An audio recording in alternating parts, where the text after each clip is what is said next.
The Hunger Games is one of my most favorite book series of all time. It's arguably one of the best dystopian books today, and a lot of fans have recently started talking more about the series because of the recent release of The Sunrise on the Reaping. With this discussion, many readers have expressed their thoughts on not just the new book, but for the series as a whole. These included huge fan theories now that The Sunrise on the Reaping gave us more insight on the characters and Panem, and in this video, I thought it would be fun to go through 10 wild theories and tier rank them based on how believable or possible they are. Before jumping into it, here are the tiers I'll be placing these theories in. Canon to me means theories that seem really believable, that I think could be canon or real to the story. Believable are theories that I can agree with, but they aren't that good enough to be possibly true to canon.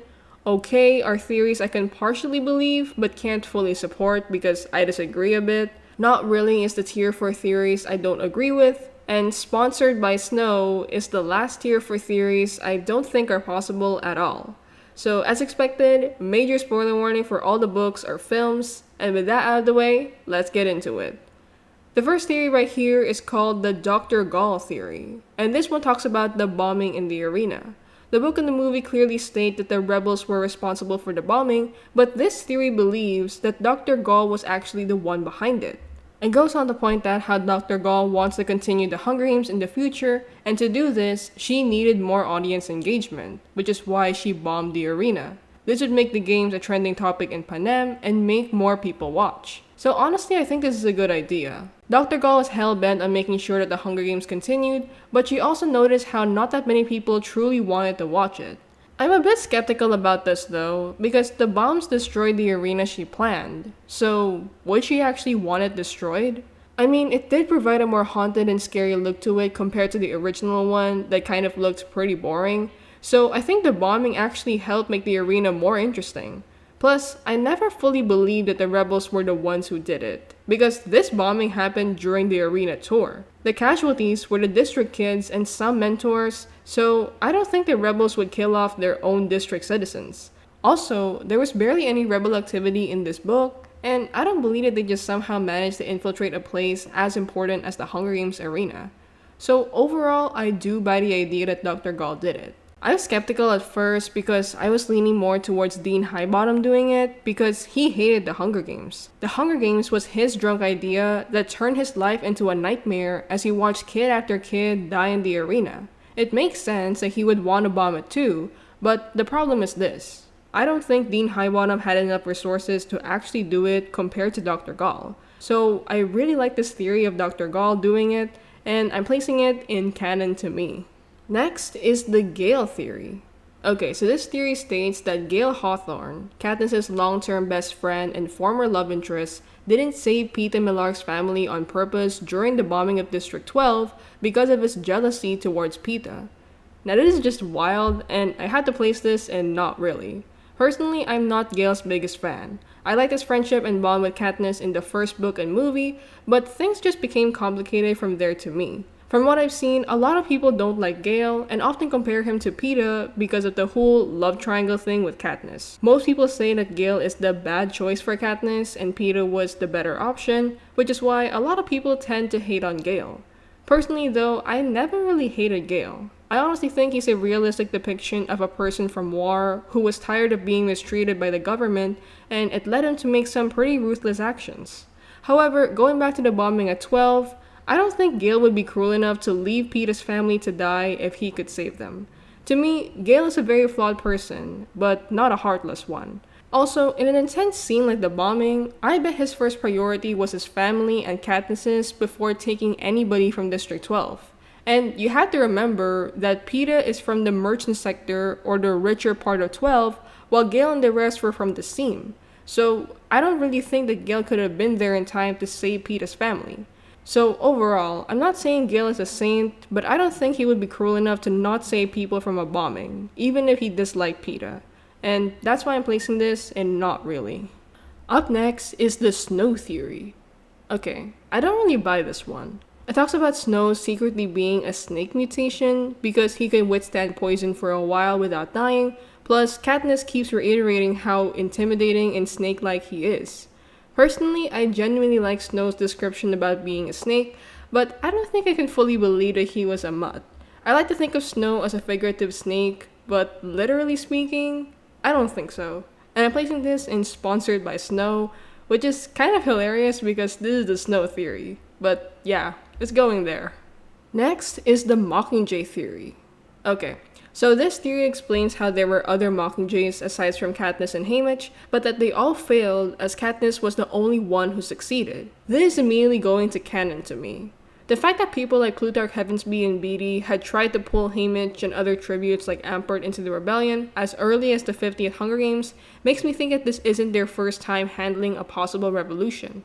I think that they always tried to destroy the arena but failed multiple times. Interestingly, I continued reading about this theory, and it also reveals that Thresh was the Mockingjay in the 74th Hunger Games, which is insane to me, but I think it kind of made sense. Thresh was a strong tribute from District 11, but I don't know if he was Mockingjay material. I mean, he could have been doing something behind the scenes like Haymitch, but I kind of doubt it because the cameras are completely on them, and the game makers could see that. If Thresh was doing some kind of rebellion behind the scenes, he must have been really smart to do that.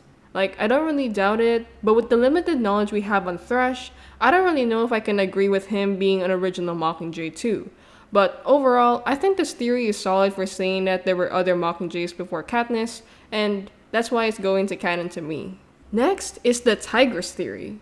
This states that Tigris actually wrote the Ballad of Songbirds and Snakes, and it explains that the book was written in third-person perspective because it's Tigris who made it and not Snow. This is an interesting idea, but I kind of have a problem with this. If Tigris wrote the Ballad of Songbirds and Snakes, how does she know Snow's internal monologue and thoughts? It doesn't really add up to me, especially since Tigris didn't really witness everything that happened with Snow in the book, so I'm placing this in okay. I like the idea that Tigris was the one who told Snow's story somehow, but it's not that realistic to me.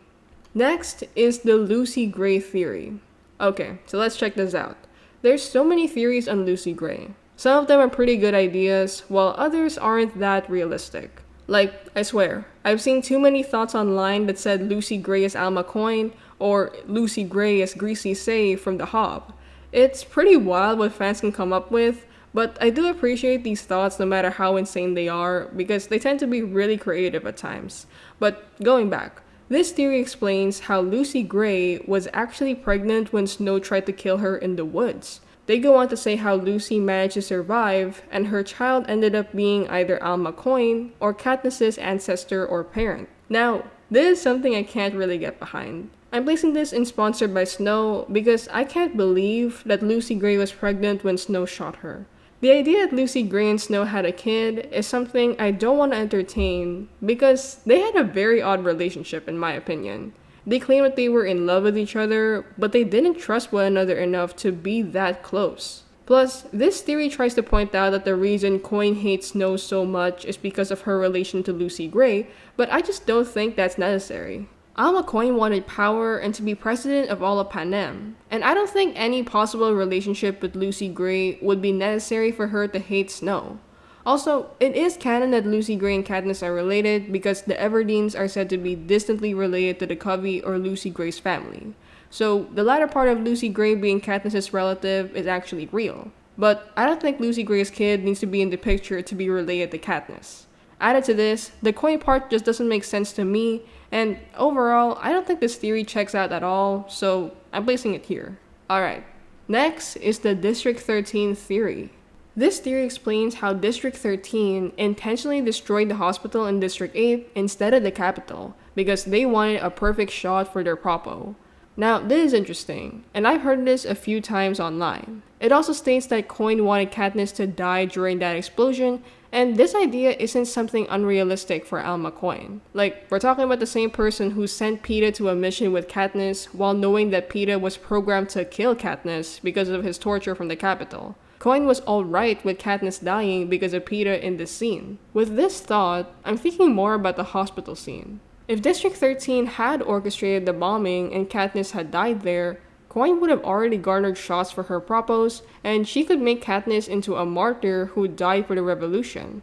This would anger and awaken more people from the districts to fight back against the capital, since Katniss was so loved by the people. Her death would be alright for Coin, especially when you realize that Coin always wanted Peeta over Katniss as the face of the revolution. Coin did not trust Katniss, and by the end of the day, whether or not Katniss lived after that bombing, Coin would have gotten what she wanted, a revolution and takeover of the capital wherein she was president of Panem. So, I'm placing this in believable.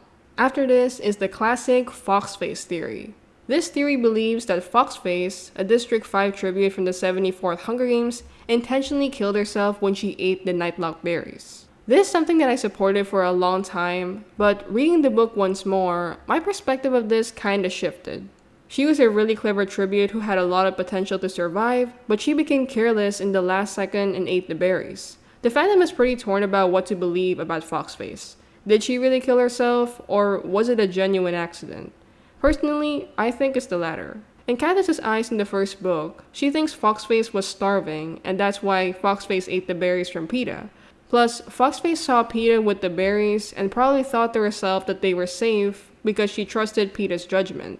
So, in an act of desperation for food, she must have just taken the opportunity without knowing the berries were poisonous, and I do stand by this thought. However, when looking at it in a different angle, wherein she committed suicide, I think it's also a very interesting idea, especially since it claimed that Foxface wanted to die peacefully, and this was the way to do it. Even if I do prefer the interpretation that it was an accident, I still like this idea enough to place it in believable. Alright, we're almost done here. For this theory, viewer discretion is advised because it's a pretty heavy topic that I'll be talking about.